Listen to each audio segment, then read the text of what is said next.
So this presentation is on infectious diseases in pediatrics. And in pediatrics, there are special considerations that we need to take in regards to fever, depending on the age of the child. And so we need to try to commit to memory that children under 2 years of age are still at that risk for neonatal infections, and also that their immune system is not fully developed. And so children that are 2 and under are at a higher likelihood of becoming septic and getting really, really sick. This is also the age group that we have a lot of viral infections, and some of those we'll discuss in just a minute. So it's pretty tricky sometimes to differentiate when we have the child that presents with a fever under 2 years of age, and this happens all the time. So I wanted to point out also that anytime we have fever of 100.4 and up in an infant that is 3 months of age or younger, then that needs to be a complete workup. So usually that is a trip to the emergency room, unless you have capability in your office to do kind of a full rule out sepsis type workup. And that usually involves like a stat CBC and a cath urine and all the things that we need to rule out for that 3-month-old and under. So fever under 3 months of age is kind of its own entity. So it's important, though, that we know as providers when we need to worry about fever, when we need to teach our parents to worry about fever, because we know that fever in general is just our body's natural response to a bacterial or viral infection, and that fever is indeed beneficial. And so, in fact, our hypothalamus is resetting itself and trying to make a more hostile environment for the virus or bacteria to slow down the replication and growth. So fever is a good thing. It helps vasodilate and send all of our white blood cells and inflammatory mediators to the site of infections, to where they can fight off whatever is going on in that area. But certainly we need to know when to treat fever. And the answer to that is that really we need to treat fever whenever it's uncomfortable for the child. So if a child has 101 temperature, but they're running and playing and drinking their sippy cup, then it's okay to let that temperature persist. Now, children that are uncomfortable and febrile at the same time, they are not going to drink and will definitely be at a higher risk for getting dehydrated. So we need to kind of know how to educate our families on that. So do we have to treat every fever? Definitely not, but we do want to treat for comfort purposes. CBCs and laboratory testing, we usually do that if we are just not able to diagnose what's going on. Or a fever that has been lasting more than 72 hours. So when you see a child that comes in and they're happy and laughing, but they have a history of a temperature that comes down with Tylenol or Motrin, that is a key thing to note, that with antipyretics, the fever will come down at least a degree. Then usually we're safe to just kind of watch and wait and treat symptomatically and push fluids. So what if we need to get a CBC? So we usually have capabilities of doing those in most primary care offices. And a CBC is certainly the most helpful tool in trying to differentiate if we have a bacterial illness that we need to treat with antibiotics or a viral illness that we do not want to prescribe antibiotics for. And so there is a good YouTube video that you all can watch at your leisure that helps kind of talk about interpreting CBCs. But one of the things I wanted to point out is that, we need to know just kind of in general what we're looking for on a CBC. And so just like in adults, children that have an elevated white blood count, the total white blood count being elevated, that is usually a bacterial infection, and usually the white blood count is lower with viral infections. And we also see an increased neutrophil count, and if you recall from pathophysiology, your neutrophils are your first responders. They're the soldiers that are running out to fight as soon as we have any kind of bacterial invasion in the body. And so we know that with a bacterial infection, neutrophils will be elevated. And often you will see an increased number when you look at the differential, which is the percentages. When you look at the bands specifically, it'll tell you the percentage of the neutrophils that are baby neutrophils, and those are called bands. And so when we see that immature white blood cell count rising, then we know that that is called a shift to the left, and we know that that is usually the sign of a bacterial infection. And so that's just one of the things that you can look at if you're trying to determine if this is a viral versus a bacterial cause for a fever or infection. And I said usually white blood counts are elevated with bacterial infections and lower with viral, but that is not always the case. There are some conditions that will cause an increase in white blood cell count, and steroids are probably the most common. So you can have a viral infection and a child that is on steroid medications for either that condition or something else that's going on. And when you draw a CBC on them, they will have an elevated white blood count frequently. Additionally, platelets are somewhat sensitive to acute infections. And it's not uncommon for the platelet count to drop a little bit below 150 whenever there's an acute infection going on. And also I uploaded a pediatric lab interpretation kind of cheat sheet. That's a really good tool to keep on hand at your clinical setting. And I do recommend the YouTube video as well. So other diagnostic aids that we look at when we are trying to figure out kind of what is going on associated with this fever and infectious disease. You can look at a C-reactive protein, but I did want to point out that this is a non-specific diagnostic tool.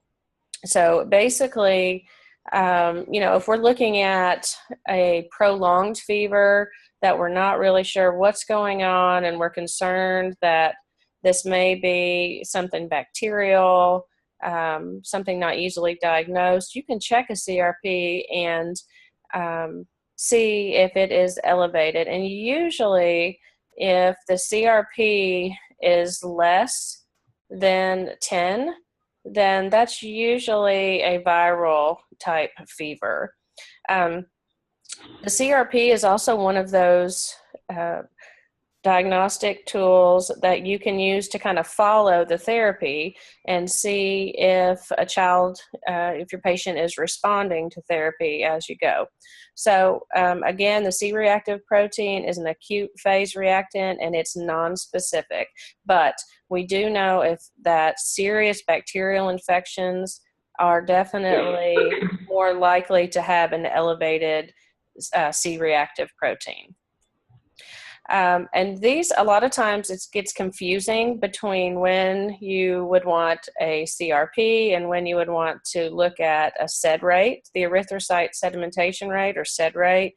The difference between these two, they are both nonspecific indicators of inflammation. So if there is an acute infection going on, you may have an elevated SED rate and an elevated C-reactive protein.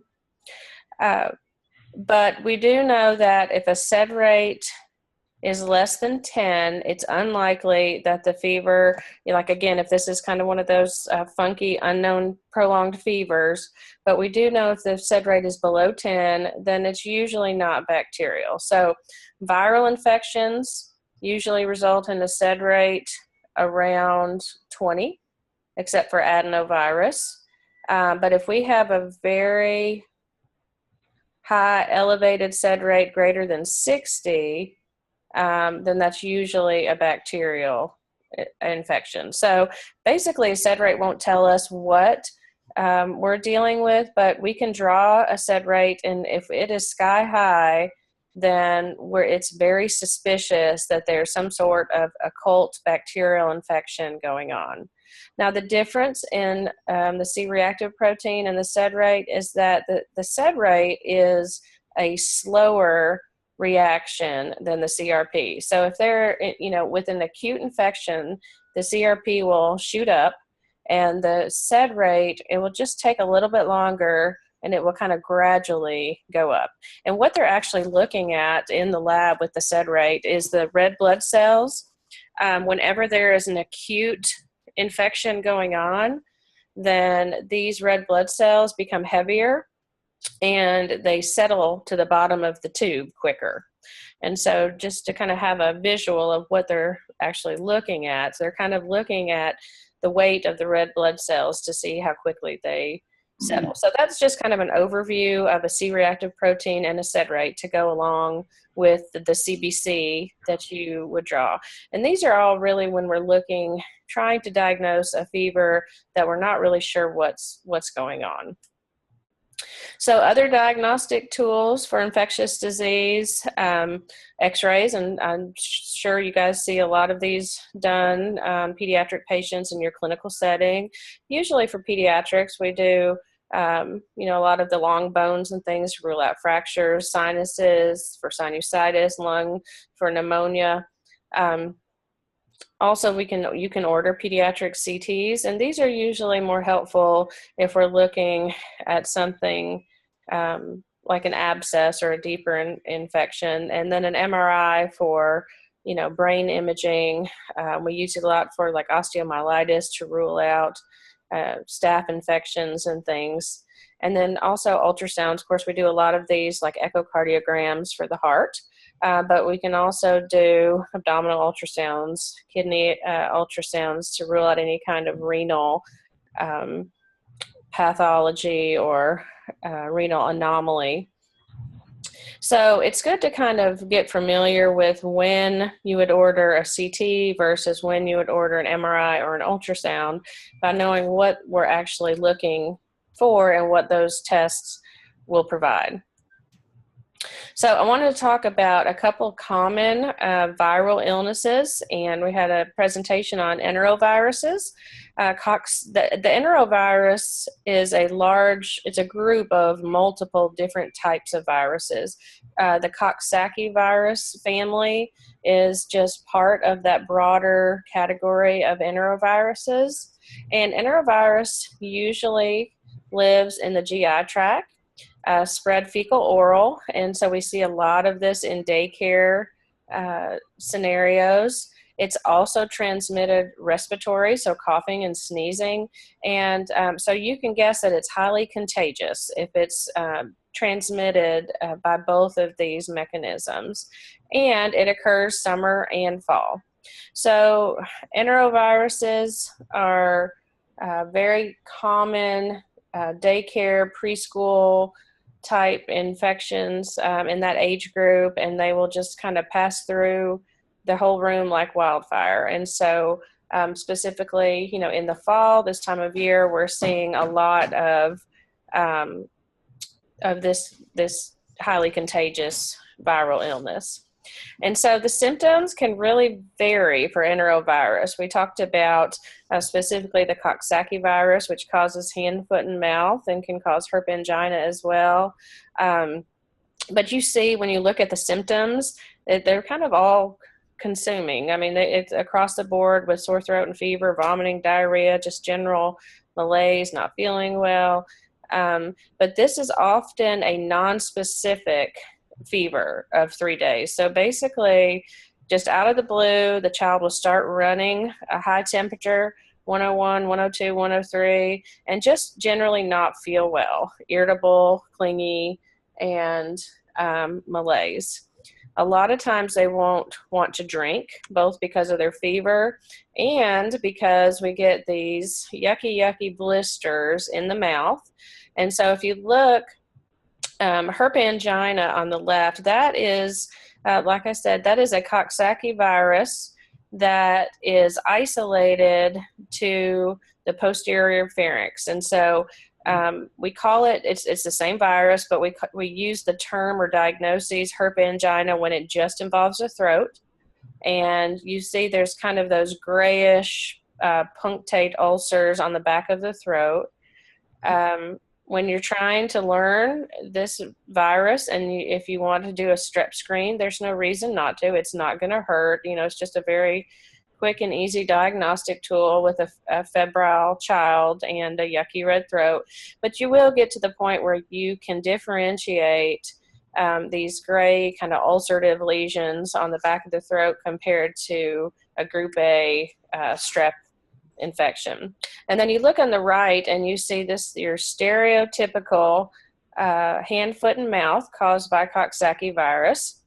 And you see it's always the the ventral surface of the foot. So the bottom of the feet and the palms of the hands is where we see those little blistery type ulcerative lesions. And then you see in the mouth, you can have them both on the buccal mucosa and the gums and on the lips, and they can come around to the outside of the mouth as well. And on the lower picture there, you see that thumb. Children that suck their thumb will often have really yucky blisters on their thumb from just that constant exposure to the virus. So that's Coxsackie virus. Get to know it, and remember, you know, that fever and maybe not wanting to drink and just not feeling well. And then you look in the throat, check the hands and feet well, and this is what you may see. So another infectious disease virus that we see a lot in pediatrics is the herpes family virus. Remember with the herpes virus, it lives dormant in our body, and the infection is lifelong. It can be reactivated anytime our immune system becomes stressed. So, you know, during times of college and school and life stressors, sometimes these herpes viruses will pop back up, and they can present as, you know, the fever blisters, quote unquote, that we have, or different herpetic blisters. And we can get these oral. They can have oral herpes virus, or we have the different type of herpes virus that will cause a sexually transmitted disease. So the HSV1 and HSV2 are similar viruses, but work on different areas of the body. But they have that same appearance. So if you look at the picture on the right, that blister, fluid-filled blisters that come up, there's a characteristic herpetic look to all of the herpes viruses. And so it's important to kind of get a feeling for those, what those herpetic blisters look like, and the fluid-filled component and the clustering of those. Another infectious disease we want to talk about is mononucleosis, caused by the Epstein-Barr virus. Mono, you will see this in the clinical setting as well. Epstein-Barr virus is a very unusual and very potent virus that can cause an initial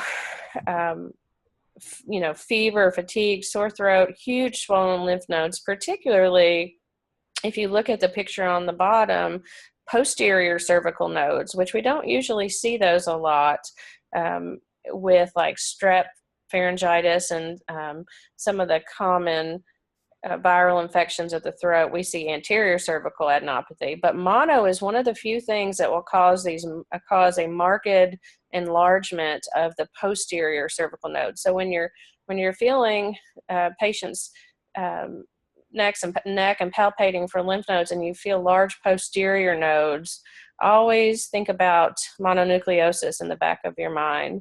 And so you see that throat, and often it's difficult to determine if that is a strep pharyngitis versus a mono. And certainly a lot of times initially it's thought to be a strep, and this is why we want to reserve treatment for strep pharyngitis only if we have a positive strep screen or throat culture. Because what happens is when we treat mono with an antibiotic, specifically penicillin, and we have a negative strep screen, but they say, oh, the throat looks terrible and we have exudate and pus on the tonsils, so we're just going to go ahead and throw you on some amoxicillin and cover for strep. Well, what happens is there's this funky reaction between the Epstein-Barr virus and amoxicillin that will actually cause a systemic rash, and it's called an ampicillin type rash, all over the patient's body. And so then they come back and they think they're allergic to amoxicillin. They still have a fever. They're still sick as a dog because they still have mono. And in fact, they never had strep. And now they have a rash on top of that because we've mistreated mono with an antibiotic, which really this is just caused by the penicillin antibiotic. So just kind of something to file back in your head, and another reason not to just treat empirically for strep for every red throat. So mononucleosis can also stay in the body, and it can cause some autoimmune type illnesses later on down the road. It can cause, there's a higher incidence of some lymphomas in individuals after they've had Epstein-Barr. And how we diagnose and treat mono is you can do a mono spot, which is a little finger prick, and we draw just a tiny bit of blood, and it's a rapid mono spot.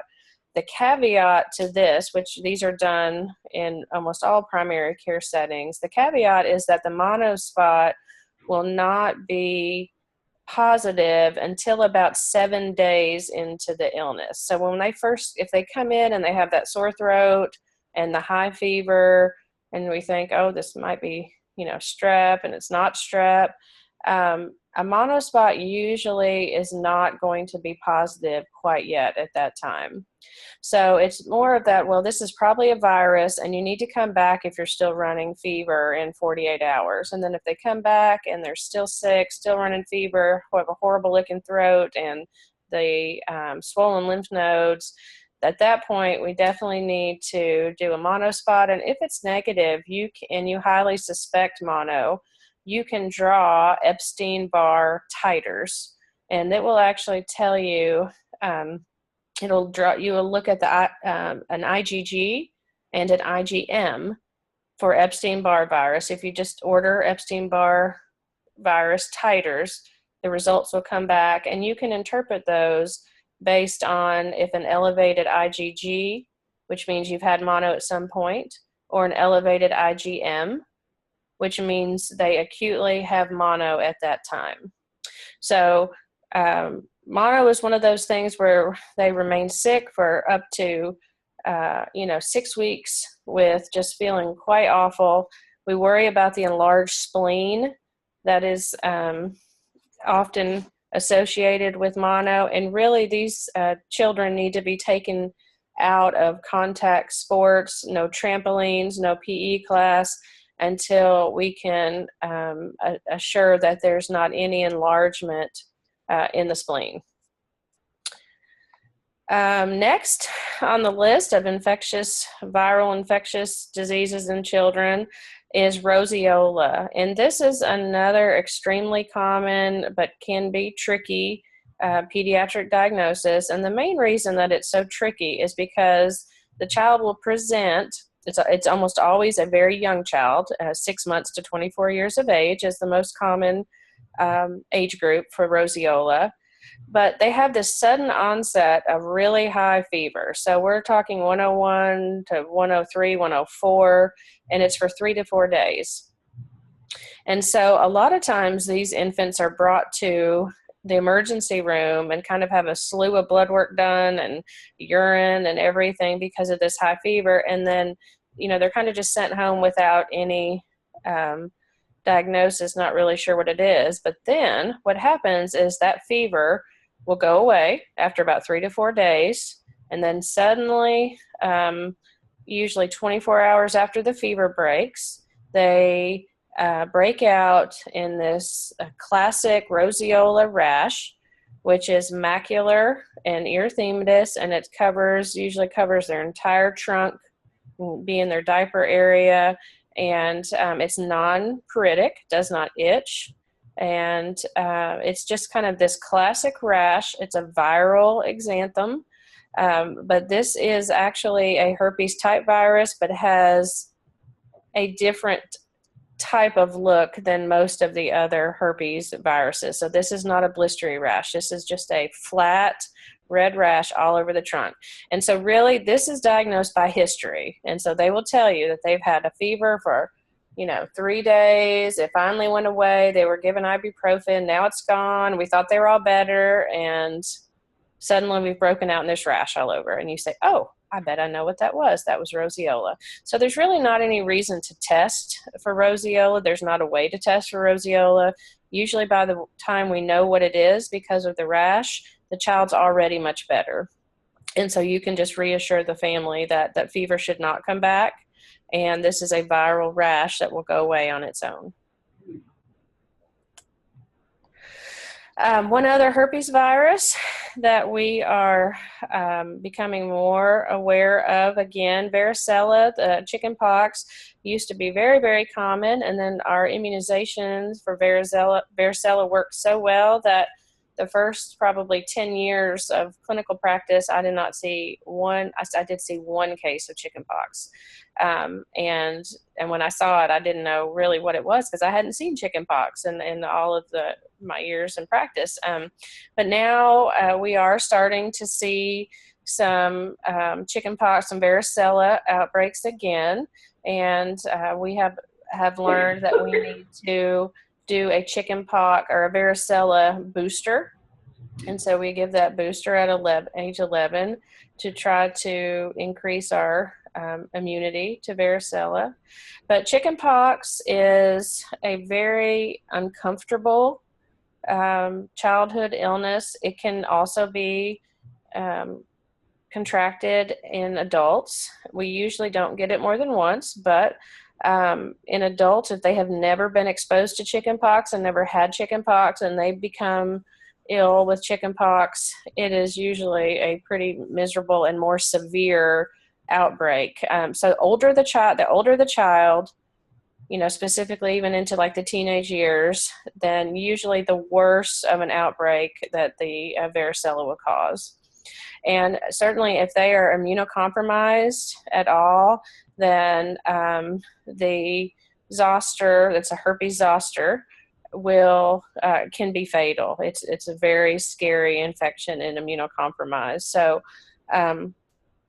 we definitely want to make sure that in children that are diagnosed with varicella, they do not have any contact with immunocompromised individuals or people on chemotherapy or any type of immunosuppressive drugs. So what do we do for chickenpox? If you catch this within the first 48 hours of the illness, you can use acyclovir. The first 24 hours is definitely the most effective, and this is similar to with influenza. You have to catch the viral illness within that first 24 to 48 hours, or there's absolutely no reason to use an antiviral. Because if you remember, antiviral medications do not kill viruses, so they do not work like antibiotics, which kill the bacteria. Antivirals will stop the replication of new viruses. And so once we reach that 48-hour window after we begin an acute viral infection, there's really the viral count. The virus has already replicated so many times that we have such a high viral count that the antiviral medicine it's not going to do anything. So we already have too many circulating copies of the virus, and it's actually going to add to the symptoms because all of the antiviral medicines do have a little bit of side effects. So it's going to do more harm than benefit after that 48-hour mark. So acyclovir is how we treat varicella, and the primary way we treat is by prevention through the varicella vaccine, which, if you remember, is a live virus, and we are live virus vaccine, and we give that at 1 year of age. So it's usually those children right before their first birthday that just did not quite make it to their first birthday to get their varicella vaccine that break out after they've been exposed. And then timely topic, influenza. You will get to a point in clinical practice where during flu season, you can walk into a room and say, oh, you have the flu. There is a characteristic look for most of the folks that, or most of the children especially, that have the flu. You know, we always have a high fever with flu. So if there is not a significant fever over 101, it's unlikely that it's truly influenza A or influenza B. The rapid flu test, there's a huge variation in how accurate they are as far as testing. You know, you can do nasal swabs and viral respiratory pools and send those away, and if you really need to diagnose. But the rapid flus sometimes have to be repeated, and or sometimes are, you can see by the percentage there can be up to, you know, just half of them being accurate. So antivirals, we do use those in some children, particularly if we have an asthmatic or a child that has any type of, certainly, you know, diabetes, congenital heart disease, any type of immunocompromised state, or if they're in a family that is very, has individuals that are chronically ill, or for some reason having the flu run through their house would be detrimental. So the cardinal symptoms of the flu, if you haven't had it, you're lucky. But if you have, you will remember headache, chills, muscle aches, the red injected eyes, and cough. So a lot of times children just look kind of this horrible ashen kind of color and high fever, and they're coughing, runny nose, and you say, oh, I bet you have the flu. So this year particularly, there may be more children that have the flu because the CDC has recommended no nasal flu vaccine, and so everyone will have to get the actual injection. And so whereas before we were giving the nose spray through most of the school systems, you know, there's going to be a lot of children that do not get the flu shot this year, I would suspect.